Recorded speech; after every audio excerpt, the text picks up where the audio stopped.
Business में आने की कहानी कुछ ऐसी रही कि एक स्टूडेंट था, बीएससी पार्ट 2 केमिस्ट्री ऑनर्स की पढ़ाई चल रही थी मेरी, और पढ़ने के पीछे एक मात्र कारण था, एक मात्र उद्देश्य था। मेरी खुद की भी इच्छा थी कि पढ़ लिख के मुझे नौकरी करनी है, और जो माहौल परिवेश अपने परिवार में मिला वो भी कुछ ऐसा ही था। ज्वाइंट फैमिली में रहने वाला मैं बच्चा था, और मेरे पूरे परिवार में तकरीबन 40 लोग ऐसे रहे जो सरकारी नौकरी में काम करते थे। मैं आपसे पूछना चाहूंगा कि जिस परिवार के 40 लोग गवर्नमेंट जॉब में हो, उस परिवार के बच्चे क्यों पढ़ते होंगे? किस लिए? बोलना तो आता है ना आप लोगों को, बातचीत करनी। देखिए, मैं आपको एक चीज बता देना चाहता हूं, मैं कोई टेप रिकॉर्डर नहीं हूं कि एक बार आप दबा दिए तो मैं बजता रहूंगा। और अभी मैं बहुत नजदीक से आया हूं, तो वहां जाना मेरे लिए बड़ा आसान है। मुकेश सर जानते हैं, 2 फ्लोर ऊपर जाऊंगा, मैं मेरे कमरे में पहुंच जाऊंगा। आप चाहते कि ऐसा हो? नहीं ना?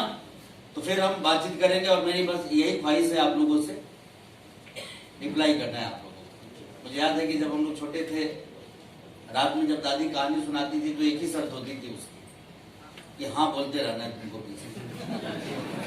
मतलब वो धमकाती थी कि यदि बोलना बंद कर दिया कहानी बंद। और जो पुराने लोग होंगे वो तो बहुत अच्छे से याद होगा उन सभी को, हालांकि मैं उतना पुराना नहीं हूँ। लग रहा हूँ क्या आपको? चलिए, अच्छी बात है।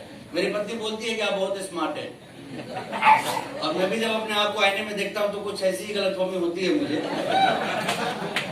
तो बहरहाल बीएससी पार्ट 2 केमिस्ट्री ऑनर्स का स्टूडेंट था मैं, और मैं पढ़ाई कर रहा था। लक्ष्य एक ही था कि मुझे पढ़ लिख के नौकरी हासिल करनी है।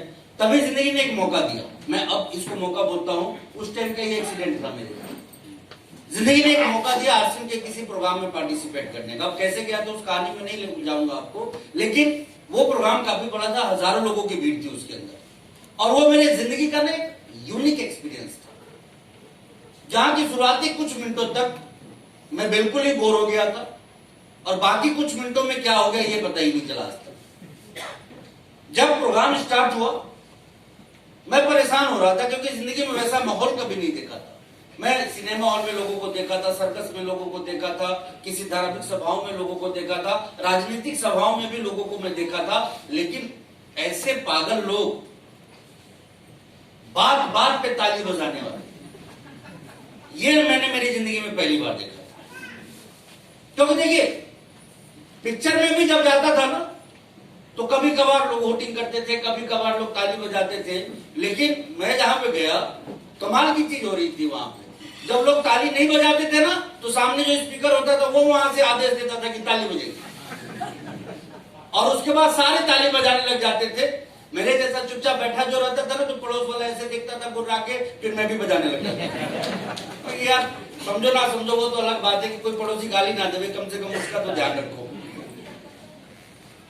समझ में नहीं आ रहा था कि क्या हो रहा है, लेकिन मैं आपको हकीकत बताना चाहता हूँ, वही प्रोग्राम जिसके अंदर मैं परेशान हो रहा था चंद मिनटों तक, अगले चंद मिनटों में क्या हुआ मुझे आज भी पता नहीं, लेकिन एक लड़का था जिसने बैठे बैठे ये तय कर लिया कि लाइफ में यदि कुछ करना है तो आरसीएम में करना है।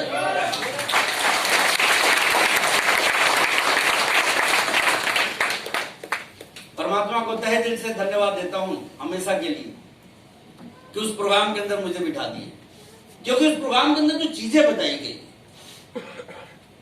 उनको सुनने के बाद मुझे ऐसा लगा कि यार इससे बेहतर दुनिया का कोई काम हो ही नहीं सकता। सबसे पहली बात इनकम, मुझे आज भी याद है स्पीकर आए थे और उन्होंने बताया कि मैं 1 महीने का 25,000 रुपए कमाता हूं। कितना? 25। पैरों तले जमीन खिसक गई थी मेरी, पसीने आने लगे थे उनकी इनकम को सुन के। कितना पैसा भी कोई कमा सकता है क्या? तो आपको लग रहा होगा कि यार ये क्या बोल रहा है। तो पहली बात तो ये कि बात में 2002 की बोल रहा हूं, आज की नहीं। कब की? कब की? जब एक रजिस्टर्ड ट्रेन के अधिकारी की इनकम तकरीबन 25,000 के आसपास हुआ करती थी, शायद उतनी भी नहीं होती। और एक युवा बता रहे थे कि मैं बस साबुन सरफ और दुकान और बातों को बदल के महीने का कितना कमा रहा हूं? 25,000। मेरा ना दिमाग का ढक्कन खुल गया एकदम से। फिर उन्होंने बोला कि इसको पाने के लिए कुछ भी नहीं करना, बस कुछ मोटे मोटे काम करने हैं, बातें बदलनी है, संगत बदलना है, दुकान बदलनी है, आदतें बदलनी है, और इतना करने मात्र से ही आप इससे बड़ी इनकम अचीव कर सकते हो लाइफ के अंदर।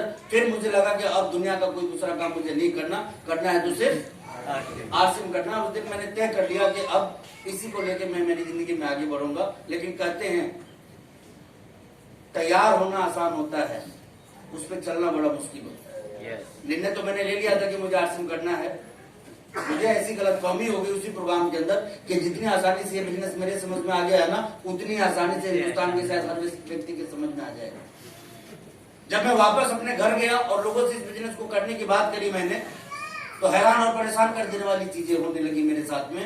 वो लोग जिन्होंने की जिंदगी में कभी मेरी बातों को उठाया नहीं, वो लोग जो जिंदगी में कभी मेरी बातों पे मना नहीं किए, वो लोग जो मेरी एक इशारे पे चलना शुरू कर देते थे, ये सारे के सारे लोग मेरे पास आके समझाने के लिए, मालूम है क्या, गलत काम कर रहे हो। क्या कर रहे हो?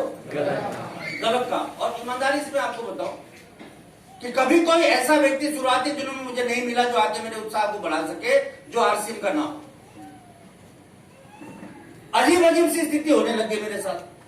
बहुत कम उम्र में इस बिजनेस को करना शुरू किया था। दोस्तों मैं आपको बता देना चाहता हूं, मेरी उम्र महज 19 साल की थी जब मैं आरसीएम बिजनेस को शुरू किया था मेरे जीवन में।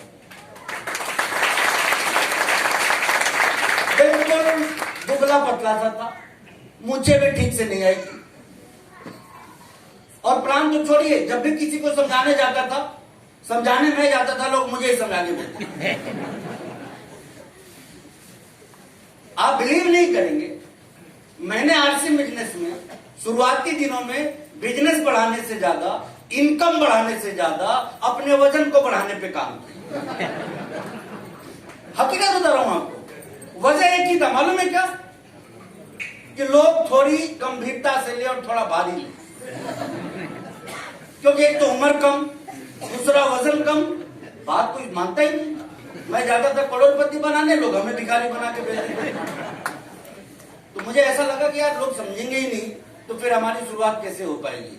मैं आपको बता देना चाहता हूँ, करने को तो पूरी दुनिया तैयार हो जाती है, बनने को तो सब के सब करोड़पति बनना चाहते हैं, लेकिन इंसान की जब तैयारी बड़ी होती है ना, तो ही कामयाबी बड़ी होती है।